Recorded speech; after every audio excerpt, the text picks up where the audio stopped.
So I'll be talking about resurgery. We all have our share. So I'd like to start off where Dr. Manav Jyoti Barman and Dr. Arindam actually left off. So it's very important to do a proper vitrectomy and ensure that there's a proper PVD. Like Dr. Arindam showed in a patient with recurrent vitreous hemorrhage, the PVD was not done. So I mean, it's not good if you do a vitrectomy and leave the posterior vitreous. So this is something that has to be done and has to be done every time.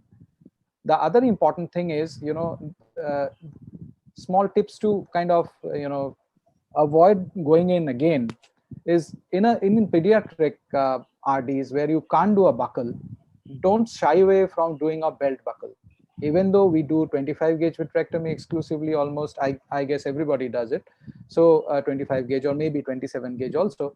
So don't shy away from a belt buckle, especially if you think that this is going to be of help. There's no ego involved in this, and extra layer of support helps the patient a lot. The next thing that I would like to share is that don't shy away from draining the CDs, large choroidal detachments. This is a type of a choroidal detachment that actually needs drainage, and it's so easy nowadays. This is a slightly old study with 23 gauge instruments, and so you can just make a peritomy and go in just up to the cross the sclera, and then the fluid starts coming out, and it's almost a self-draining kind of a situation where the fluid is gone from the choroid if it's a serous detachment, of course, and then you can see that the choroidal detachment is gone.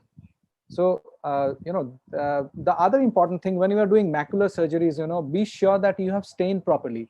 If the BBG doesn't stain, then you need to think that there's something more to it than just the ILM.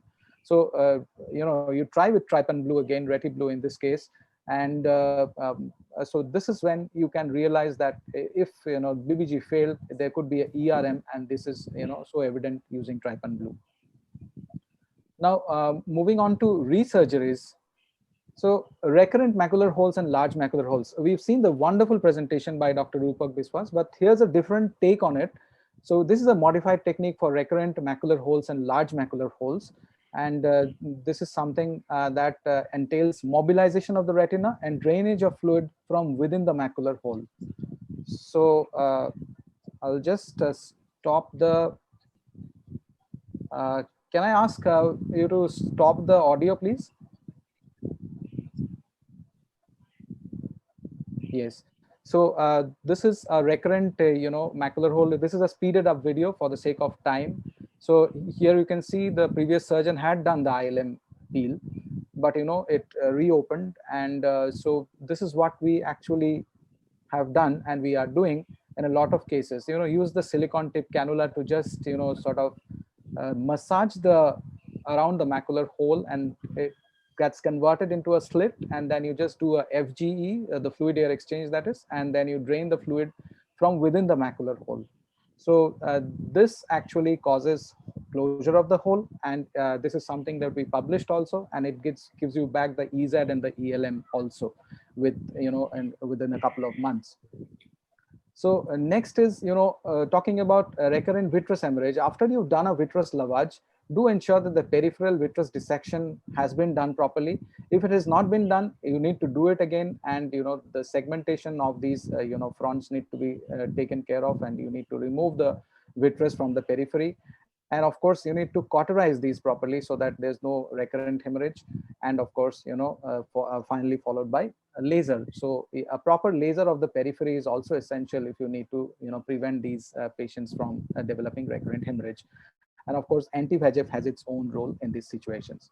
The other important thing is, a good visualization is important in vitreoretinal surgery. So this is a case that presented with a posterior pole tractional detachment in a PDR, and this is after the first surgery. And you can see the retina is nice and flat, but in 3 months time before the siliconal removal, this inferior tractional detachment was there, but the problem was the cataract and the non-dilating pupil. So again, can I request to stop the audio, please? So this is the phacoemulsification that was done. Can you please stop the audio? Yes, sir. Can you please stop the audio? There is no any audio, sir.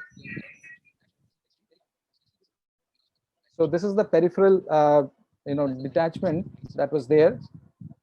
And then can you stop the audio, please? So you can see the space between the IOL and the peripheral, pupil, and you can do the dissection. Can I request the host to kind of stop the audio, please? Devdulalda, you can do it by clicking the audio bar in the bar. You can make it mute. Sir, It's इधर not तो audio working नहीं आ from रहा है here. मेरे पास. It's not working from here actually. Okay. So that's why I wanted. Sir, it is from your video presentation, right, sir? Can you stop it, please? No, we cannot stop it because the presentation access, you only have it with you. So in your Okay. video on the right hand side, extreme right side, see there is a audio sign there. When you play the video on the play bar, Just reduce the voice of the volume of the voice of the video from your side. yes, sir, that is the only option. That is the only option. Okay. So We cannot do anything about it. They cannot do anything. okay. So I don't know if anyway we can maybe proceed with this.